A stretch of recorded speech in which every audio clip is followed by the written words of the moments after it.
Hey guys, Jacob here, and today I will share with you lessons and insights after running a company for 3 years. This is pretty much a very similar video that the one I already did on my channel. You can see it here when I shared lessons and insights after 1 year of running a software agency. Now in around, I think, 7 days, it will be exactly 3 years. And I'm excited to share what I've learned over those years. We have visited our clients across the globe with many different countries. We've been at many different conferences such as Web Summit in Lisbon, Prosper Show in Las Vegas, and much more. We've worked with more than 20 people in the team and built a 7-figure business. We failed a lot, but we also won a lot. We switched industries 3 times till the moment when we finally got established in the market. And we grew our revenue around 14 times since first quarter in 2020 when we actually started compared to last quarter 2023. We've managed to work with more than 70 clients. Actually, comparing last 2 months, it will be probably around 90. And based on all of that, I think I have something to share with you. But first of all, I want to share with you how this rapid growth occurred and what are our strengths compared to competition. Because as you may imagine, there's a lot of software agencies or software houses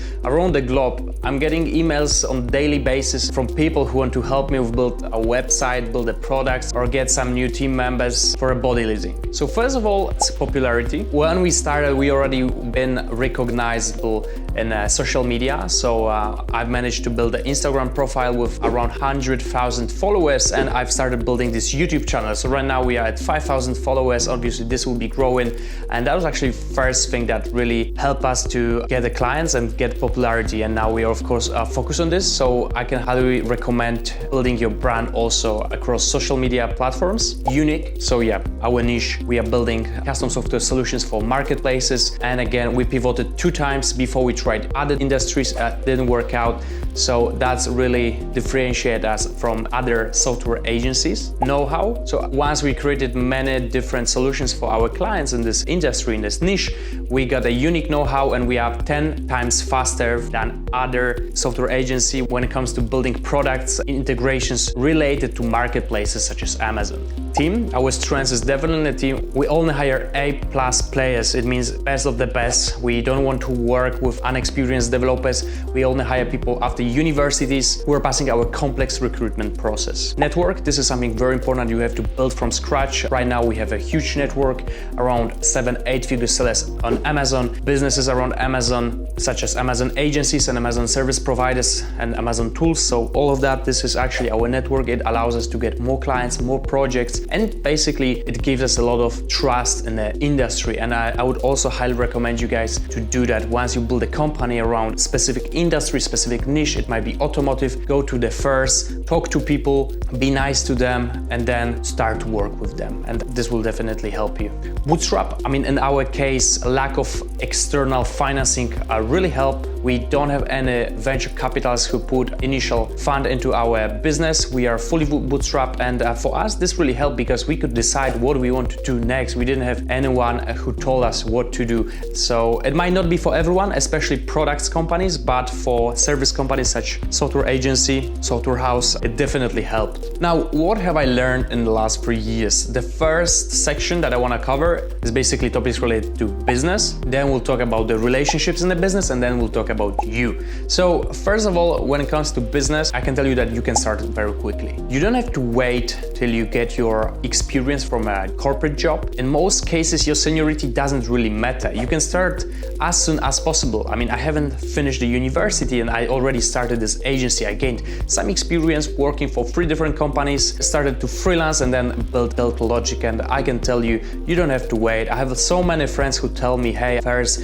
get 5 years working at some jobs and then I'll start company. I would say don't do that. The earlier, the better. You will make tons of mistakes in your journey anyway, so why not make it faster? The next lesson I want to share with you is that the low barrier to entry actually exists. You don't have to focus on the very innovative solutions. You don't have to create the next ChatGPT. It's actually usually enough to start a business if you just improve what already exists, or if you just solve some small problem that already exists. For example, you may start your business just by creating a Webflow plugins or templates. You may start your business by helping people create their personal brand, by managing their social media accounts and creating their reels, such as we do on our social media channels. And there's tons of different ideas that you can start right away, and it doesn't have to be very innovative. The next point, number 3, is that you need to find a niche. Listen, you don't have budgets to compete with the big companies. Start very narrow, find a very niche problem. For example, start building websites for car dealerships or grocery stores and expand from there. It's much easier to do it this way than doing everything for everyone and competing with big agencies. Now, number 4 is that money is equal to time or the expertise. So people will pay you money only if you solve the problem that they cannot solve themselves or if you save them time. And if you don't have the expertise, focus on time. For example, I don't have time to edit my videos, and I will be happy to go to the company that does it for us. It's not that I can't, I don't have the time, and this is basically a very nice business idea that you can do right away. On the other hand, I'm not capable of designing a beautiful website for the client, therefore I would go to the agency that does it. So the second part will be lessons that I got regarding relationships in business. First of all, find a mentor. Listen, they don't teach how to make a business at school. You need to find a mentor, someone who will give you the knowledge, share it with you, so you don't have to go through so many mistakes as this person. And I can tell you that people with expertise want to help. The next was actually very funny, and I realized it 2 years ago when I started to do a bigger business and we closed bigger deals. So what I want to share with you is that people don't really know what they are doing.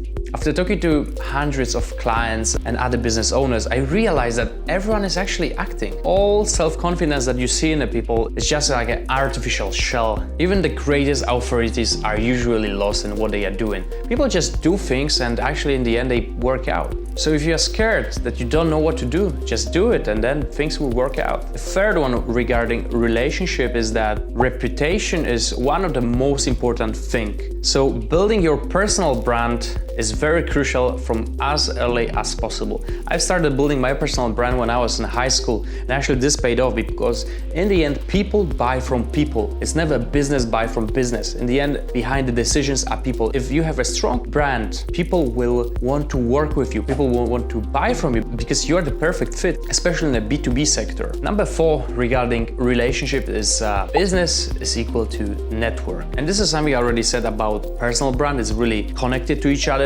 because once you start building your personal brand, you'll start also to expanding your network. If you go to the events, you will get to know more people. And as I say, people buy from other people. So if those people that you met at the conference, those are your friends, they will start recommending you to other business owners, and that's how you get your recommendations. So you really need to start creating relationship with people as soon as you start your business, even before. The last one is actually about you. So in this part, I just want to share a couple of lessons that will be basically related to mindset and the approach that you should have towards accomplishing your goals and building a business. The first one is that having an imposter syndrome is okay. I remember when I was learning to code and I already had imposter syndrome there. I mean, I was always thinking that I'm not good enough to solve a specific problem. I'm not good enough to work at a specific company, but I somehow overcame that. And it was the same with the business. When we started, I was thinking, hey, we are not big enough, we are not good enough to deliver some projects, but this is something that you have to really overcome and get used to it because it will be always the imposter syndrome and you just gotta get your things done. Number 2 is I highly recommend not to waste your young age. So this is something related to starting too late and getting your first experience. I mean, obviously when you work even in a company, I don't say you waste your time, but here I just want to say overall that you should really focus on the broad development, not just professional development, but also your health, your family, your friends. You should have like this huge balance, and I highly recommend you to do the sports, spend time with your friends, with your family, and try to be productive. I can tell you that it's not only about business and productivity as well, because if you don't have family and you don't have friends, you just do everything for the money, you try to be as productive as possible, but at the same time, you don't sleep well, you don't do any sports, then everything will collapse at some point, and I'm talking from experience. Number 3 is you should take risks. So especially as a young person who doesn't have that much of a commitment, even if you fail, at least you tried, you have nothing to lose. I mean, if Delta Logic wouldn't work out or this would collapse, we are safe. I mean, we have experience, we've built a lot of different projects, we've gained huge expertise in the field that we are doing. So all of us who actually work here are safe, and especially co-founders. So definitely when you are young, I think it's just the best age to make those kind of decisions. And again, if you fail, most likely nothing will happen. I have a lot of friends who are business owners who failed first business, second business, and succeeded with the third business or fourth. So don't give up. Start as early as possible, fail a lot, and in the long run, win. And the last one that is actually very funny, and I feel like I did this mistake so many times, do instead of thinking or talking about it. A lot of people actually want to start a business, but they just think about it, or they just talk about it. Hey, I just want to start this new business. I have this crazy idea. Didn't really start it. I mean, that's the first thing you should actually do. And most people will never do anything about that. So if you really have an idea, or you want to start your business, then you should definitely do that. And I can tell you that it's better to start something very small than nothing. The rest will work itself out. So that was it. Those were basically 12 of the insights and lessons that I'd learned over the last 3 years of running Delta Logic. It's been quite a ride, and to be fair, I feel like we are just about to start. If you have any questions, any business related topics, let me know in the comments. Also, if you don't subscribe, please do so. I'm uploading at least one video per week on this channel regarding business or software. And again, if you have any questions, let me know down below in the comments. I'll definitely check them out and answer. Thanks for watching, and I see you in the next one.